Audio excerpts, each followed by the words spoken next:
Good evening, ladies and gentlemen. Lounging with Lisa, the video series that has me lounging while coming at you with thoughts of the day. It's kind of nice not having to hold the phone, although I do have an affinity for a certain location. At any rate, I just thought I'd drop in. I made another video. It was really negative, so I thought I'll try to make somewhat of a positive video, but with the stipulation that I'm going to read part of my column to you. It's out officially today. I'm going to read it to you so that at least people can know that not everybody's clutching pearls in terms of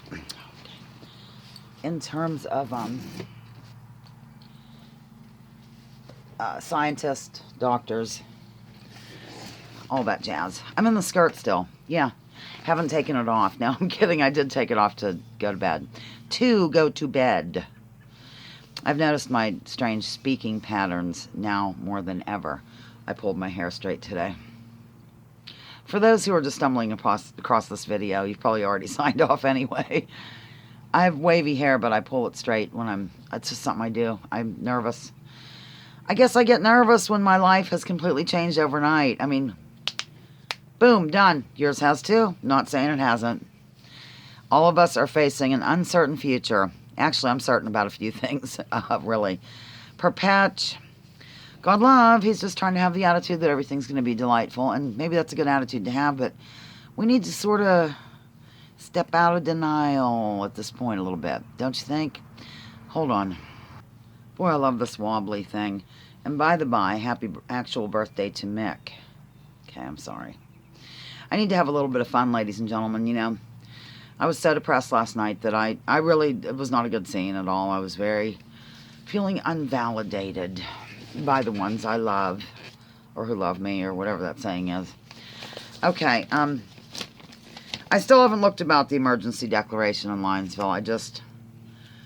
I'm so stunned over this. I just am stunned. And, you know, you can see how things work. I'm just going to read a few quotes from some doctors. I'm not going to read my opening or this. Whatever. I'm going to read a few of the quotes from the people that don't get any airtime. Concerning the numbers, concerning the overreaction. Is it possible that something else could be going on along with this at all? Or I'm just out in left field? You know, all of a sudden something that happens annually. Oh, well, not annually, really. Every few years. Almost in a pattern, they have these new things that come out. And some of them fly and some of them don't.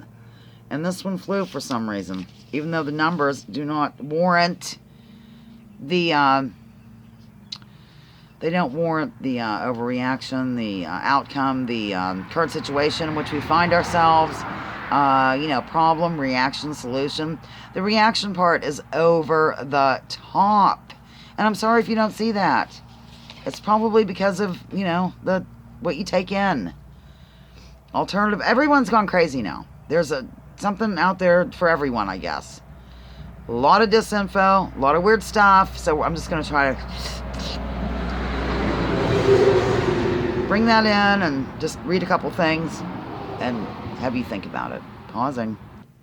Okay, I haven't even looked at this since it went to print. I mean, I spent 6 hours on it. I want nothing to do with it. I'm just doing this as a public service announcement, damn it. Okay.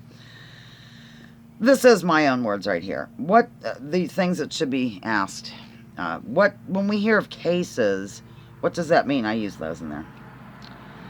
12 more cases of the plague were reported in City Z.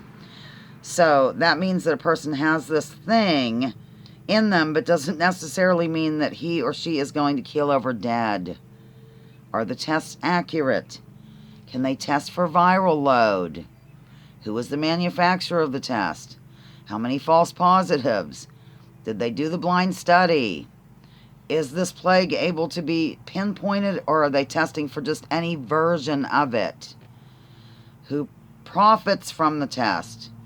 What were other factors, environmentally speaking, that were in play in China and in Italy at the time that this came to light? Is it possible that we all have doodads, that's what I put, and I don't mean the stuff I send out for loungers, in our bodies so that all who are tested might come up positive? Possibility? Why are we being told to trust our leaders? How does the plague recognize a distance of 6 feet? How does it tell if 2 or more are gathered? Are state lines taken into consideration by the plague? What do doctors and others see when they look under a microscope at a virus? Why are people who question vaccines called anti-vaxxers in a derogatory manner? Is there a high risk of death from this? If we never heard of it, would it be a huge deal or pretty standard operating procedure? Could the medicines that are given during treatment lead to death? Here's a big question pertaining to those who question vaccines and don't want to be forced into being jabbed. I paused because I heard a vehicle. Now I don't hear it. Now I do hear it. I'm hearing things. Pausing. I might not read the quotes from the doctors in this one because I'm getting... I will. I don't know. Okay, wait. Here we go. I'm going to start that one again. Here's a big question pertaining to those who question vaccines and don't want to be forced into being jabbed.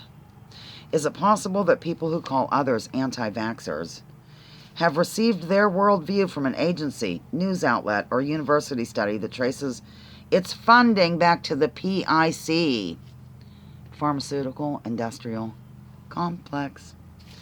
Just food for thought is all. Remember the old adage, follow the money, is more germane today than ever before. And then I put, I've always wanted to use germane and find it to be appropriate to do so at this time due to the germ part of it.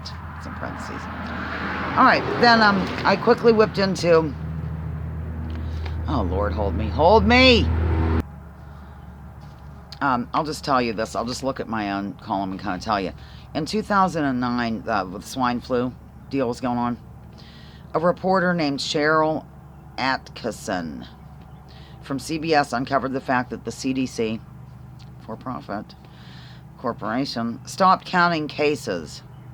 Here's a snippet from her report, which I trust you can find. I will read this. I'm going to take my own life right here on this porch. Are we playing? Yeah, we are. Snippet Report.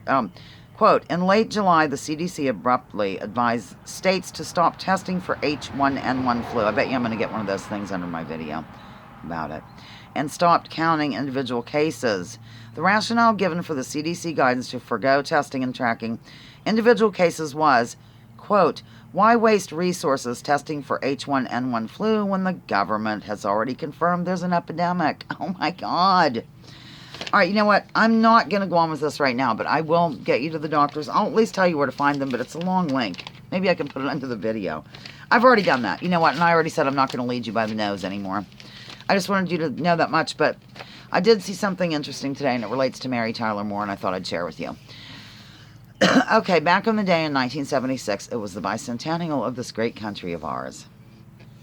A lot of sarcasm in that comment, ladies and gentlemen, but yeah, I remember going to these celebrations and this, that, and the other. Well, at the same time, there was another thing going around, and they were trying to promote the vaccine for the thing. And the CDC had like sort of this department where they would, propagandize, but they would, like advertise, I don't know how to put it, that people should get this jab, as they call it, across the pond. And they claimed that all these famous people had the jab. I'm going to call it the jab. I like calling it the jab. It's fun. The jab.